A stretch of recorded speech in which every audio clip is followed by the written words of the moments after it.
Now, question number 10.3. Write the structures of the following organic halogen compounds. And these are the halogen compounds given. जब भी question में structures लिखे हो और structure से मतलब नाम लिखा हो और उस पर्टिकुलर से स्ट्रक्चर डेराइव करना हो, तो जब भी क्वेश्चन में नाम लिखा हो उससे स्ट्रक्चर बनाना हो तो सबसे पहले हम कार्बन के मेन चेन को सोचते हैं और उस मेन चेन को बनाने के बाद सब्स्टिट्यूशन उसके ऊपर प्लेस कर देते हैं और प्लेस करने के बाद देख लेते हैं कि वो क्या नाम है। जैसे अगर मैं मान लो इसकी बात करता हूँ तो इसका वर्ड रूट है पेंट, क्लियर। इसलिए हमें सबसे पहले 5 कार्बन की स्ट्रेट चेन बना लेनी है, क्लियर। इसने बोला हुआ है पेंटीन मतलब 5 कार्बन की स्ट्रेट चेन बना लो।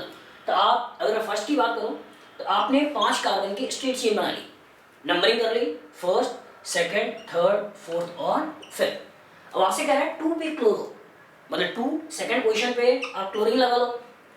पूछ रहा है 3 पे मिथाइल मतलब आप 3 पे मिथाइल लगा लो, एक कंपाउंड बन जाएगा 2 क्लोरो 3 मिथाइल पेंटीन, क्लियर।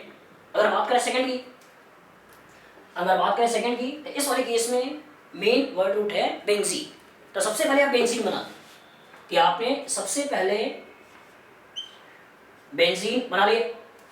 अब से क्या है पैरा ब्रोमो क्लोरो मतलब मैंने बोला था कि पैरा पोजीशन होती है 1,4 पोजीशन को बोलते हैं पैरा, 1,2 पोजीशन को बोलते हैं ऑर्थो, 1,3 पोजीशन को बोलते हैं मेटा।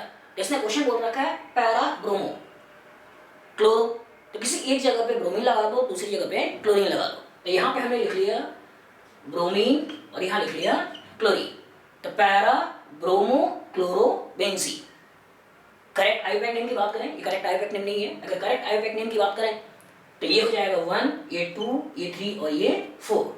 मतलब करेक्ट आईयूपैक नेम होगा इसका 1 ब्रोमो 4 क्लोरो फिर बेंजीन, लेकिन हम सिंपल बोल सकते हैं पैरा ब्रोमो क्लोरो बेंजीन। अगर हम थर्ड वाले स्ट्रक्चर के बारे में सोचें तो इसमें बोला हुआ 1 क्लोरो 4 इथाइल साइक्लोहेक्सेन। तो पहले हमें बना लेना है साइक्लोहेक्सेन, तो आपने यहाँ पे साइक्लोहेक्सेन बना लिया। अब आपसे कह रहा है 1 और 4 पे सब्स्टिट्यूशन है, तो आप नंबरिंग कर लो, ये 1, ये 2, 3 और ये 4। 1 पे आपको लगाना है क्लोरीन, तो यहाँ पे लगा दो क्लोरीन। और 4 पे कह रहा है इथाइल, तो 4 पे आप लगा दो इथाइल, तो ये बन जाएगा 1 क्लोरो 4 इथाइल साइक्लोहेक्सेन। अगर क्वेश्चन कह रहा है 2 क्लोरो फिनाइल 1 आइडो ऑक्टेन, तो ऑक्टेन मतलब नंबर कार्बन 8 हैं, तो पहले आप 8 कार्बन की स्ट्रेट चेन बना लो, 8 कार्बन की स्ट्रेट चेन बना लो। अब इसकी नंबरिंग कर लो 1, 2, 3, 4, 5, 6, 7 और 8। अब क्वेश्चन कह रहा है 2 पे ये कॉम्प्लेक्स सब्स्टिट्यूशन लगाना है, तो 2 पे क्लोरो फिनाइल मतलब मेन सब्स्टिट्यूशन है फिनाइल और फिनाइल के अंदर का फर्दर सब्स्टिट्यूशन क्लोरो जिसकी पोजीशन है 2। तो 2 पे आपने ये बना लिया फिनाइल, 2 पे आपने बना लिया फिनाइल। अब आपसे कह रहा था कि 2 पे फिनाइल लीजिए, इसके अंदर फर्दर सब्स्टिट्यूशन है 2 पे क्लोरो, तो ये पोजीशन है 1, ये पोजीशन है 2, ये पोजीशन है 2, तो आपने यहाँ पे लगा लिया 2 क्लोरो मतलब ये 1 और ये 2। अब इसको क्या बोलोगे 2 पोजीशन का 2 और फिर ये कॉम्प्लेक्स सब्स्टिट्यूशन में ये मेन सब्स्टिट्यूशन और ये साइड सब्स्टिट्यूशन मतलब 2 पोजीशन का, फिर इस पर्टिकुलर का 2 का ये क्लोरो फिर फिनाइल, तो 2 क्लोरो फिनाइल। और यहाँ पे साथ में ये भी कह रहा है कि 1 आइडो मतलब 1 पोजीशन पे आपको लगानी है आइडो, तो 2 पे आपने ये सब्स्टिट्यूशन लगा लिया, 1 पे आपने आइडो लगा लिया और फाइनली कह रहा है ऑक्टेन, ठीक इसका स्ट्रक्चर हो जाए। अगर क्वेश्चन कह रहा है पर फ्लोरोबेंजीन, तो पर fluorobenzene is the common name of the compound in which all the hydrogen atom of benzene is replaced with fluorine. मतलब अगर बेंजीन के सारे हाइड्रोजन का रिप्लेसमेंट अगर हम फ्लोरीन से कर दें तो इस पर्टिकुलर कंपाउंड को हम कॉमनली बोलते हैं पर फ्लोरोबेंजीन। अगर आईयूपैक नेम की बात करें, ये तो कॉमन नेम है पर फ्लोरोबेंजीन, लेकिन अगर आईयूपैक नेम की बात करें हम ये कहेंगे 1, 2, 3, 4, 5, 6 1, 2, 3, 4, 5, 6 hexafluorobenzene. This is the common name perfluorobenzene and IUPAC name is the 1, 2, 3, 4, 5, 6 hexafluorobenzene.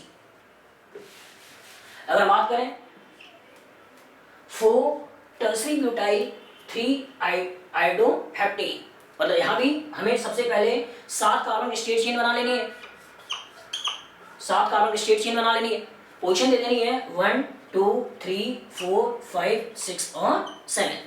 अब क्वेश्चन क्या है 4 पे टर्सरी ब्यूटाइल, तो कुछ कॉमन नेम है जो आपको दिमाग में रखने हैं। एक होता है एन, एक होता है आइसो, एक होता है नियो, एक होता है सेक और एक होता है ट।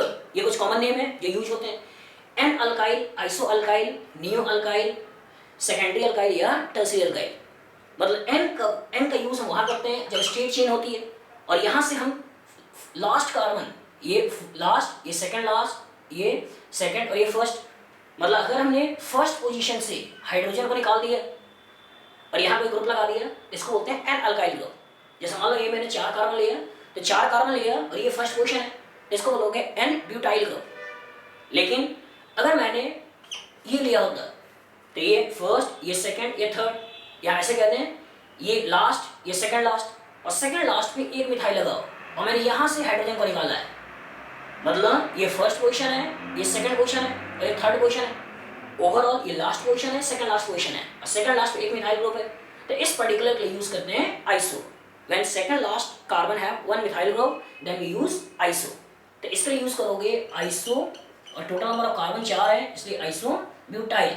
यहाँ टोटल नंबर ऑफ कार्बन 4 है इसलिए यूज करोगे एन ब्यूटाइल। नियो, नियो मतलब सेकंड लास्ट कार्बन पर 2 मिथाइल हो। जैसे मान लो आपने ये ले लिया तो ये हो गया 1, ये 2, ये 3, ये लास्ट, ये सेकंड लास्ट 2 मिथाइल और आपने यहीं से हाइड्रोजन को हटा दिया, तो इसके लिए यूज करते हैं नियो। और टोटल नंबर ऑफ कार्बन 5 है इसलिए यूज करोगे नियो पेंटाइल। ये तीनों प्राइमरी कार्बन से हाइड्रोजन को हटाने से बनते हैं, मतलब फर्स्ट पोजीशन के कार्बन से हाइड्रोजन को निकालकर इस ग्रुप की बात करते हैं। सेकेंडरी की बात करते हैं, सेकेंडरी कार्बन से लगे हुए हाइड्रोजन को निकालते हैं। जैसे ये ब्यूटेन था और ब्यूटेन का ये कार्बन और ये कार्बन प्राइमरी कार्बन है, लेकिन ये दोनों कार्बन सेकेंडरी कार्बन है। तो अगर मैंने यहां से हाइड्रोजन को हटा दिया तो इसलिए वर्ड यूज होगा सेक, तो ये हो जाएगा सेक ब्यूटाइल। अगर टर्ट की बात करें तो टर्सरी कार्बन से अगर आपने हाइड्रोजन को हटाए हैं तो यूज करते हैं टर्ट। जैसे ये पर्टिकुलर था, क्लियर। इस पर्टिकुलर के यहाँ के कार्बन से लगे हुए हाइड्रोजन को अगर हम हटा दें और ये कोई ग्रुप लगा लें तो इस पर्टिकुलर को बोला जाएगा टर्ट ब्यूटाइल, टर्ट ब्यूटाइल। तो इसमें क्वेश्चन ये कह रहा था कि 4 पे टर्सरी ब्यूटाइल, मतलब 4th पे हमें एक कार्बन से 3 मिथाइल अटैच करनी है, तो 4th पे हमें एक कार्बन से 3 मिथाइल अटैच करनी है, तो ये हो जाएगा 4 पे टर्सरी ब्यूटाइल ग्रुप और 3 पे आइडो, और यहाँ पे आपसे कह रहा है कि 3 पे आइडो लगा दो और ओवरऑल हेप्टेन। तो 4 टर्सरी ब्यूटाइल, 1 आइडो और फिर हेप्टेन। लेकिन ये भी इसका कॉमन नेम है। जब बात करता है टर्सरी ब्यूटाइल का तो इस पर्टिकुलर से आयोपेक नेम में वर्ड यूज होगा, तो ये मेन चेन इथाइल और ये साइड चेन, तो इसके लिए यूज होगा 1,1 डाई मिथाइल इथाइल। इसका करेक्ट आयोपेक नेम क्या होगा, 1 पे ये भी है मिथाइल और इधर भी है मिथाइल, तो 1,1 डाई मिथाइल इथाइल, क्लियर। ये इसका करेक्ट आयोपेक नेम, लेकिन कॉमनली हम यूज कर लेते हैं टर्सरी ब्यूटाइल। अगर इसकी बात करें तो इसमें आपसे कह रहा था 1 bromo 4 secondary butyl 2 methyl benzene, तो सबसे पहले बेंजीन बना लो और ये आपने बेंजीन बना लिया। अब आपसे कह रहा है 1 ब्रोमो, तो 1 पे ब्रोमीन लगा लो, 1 2 3 4 नंबरिंग दे दो। 2 पे सेकेंडरी ब्यूटाइल, तो सेकेंडरी ब्यूटाइल मैंने क्या लिखा हुआ है कि एक कार्बन पे हाइड्रोजन है, मिथाइल है और इथाइल है, मतलब आपको इस पर्टिकुलर कार्बन से एक मिथाइल लगाना है और एक इथाइल लगाना है, इस कार्बन से एक मिथाइल लगाना है और एक इथाइल लगाना है, क्लियर। मतलब इस कार्बन से मिथाइल लगा दिया और इथाइल लगा दिया और आपसे कह रहा है 2 मिथाइल, तो 2 पे यहाँ पे मिथाइल लगा दो, तो इसका कॉमन नेम है। लेकिन आईपैक नेम की बात करें तो ये होगा 1 2 3, तो 1 methyl propyl, 1 methyl propyl, clear. इसका आईपैक नेम, लेकिन कॉमनली यूज करते हैं सेक ब्यूटाइल, क्लियर। ये स्ट्रक्चर बन गया। अब आपसे कह रहा है 1,4 डाई ब्रोमो ब्यूट 2E, तो सबसे पहले हमें बनाना क्या है, ब्यूट। तो 4 कार्बन की स्टेट चेन ले ले, 4 कार्बन की स्टेट चेन ले ले, 1 2 3 और 4 नंबरिंग दे ले। आपसे कह रहा है ब्यूट 2E, तो सेकंड पोजीशन पे डबल बॉन्ड बना लो। क्वेश्चन कह रहा है 1,4 पे डाई ब्रोमो, एक ब्रोमीन यहाँ पे लगा लो और एक ब्रोमीन यहाँ पे लगा लो, तो 1,4 डाई ब्रोमो ब्यूट 2E। तो कहने का मतलब कि अगर कभी भी आपको स्ट्रक्चर बनाने हो और लिखा हुआ हो उसका नाम, तो सबसे पहले हम वर्ड रूट को पकड़े कि वर्ड रूट क्या है। जब एक बार वर्ड रूट क्लियर हो गया तो उसी पर्टिकुलर को एक्सपेंड कर लो, और एक्सपेंड करने के बाद जो जो सब्स्टिट्यूशन को जिस जिस प्लेस पे बोला हुआ है उस प्लेस पे उसको अटैच कर दो।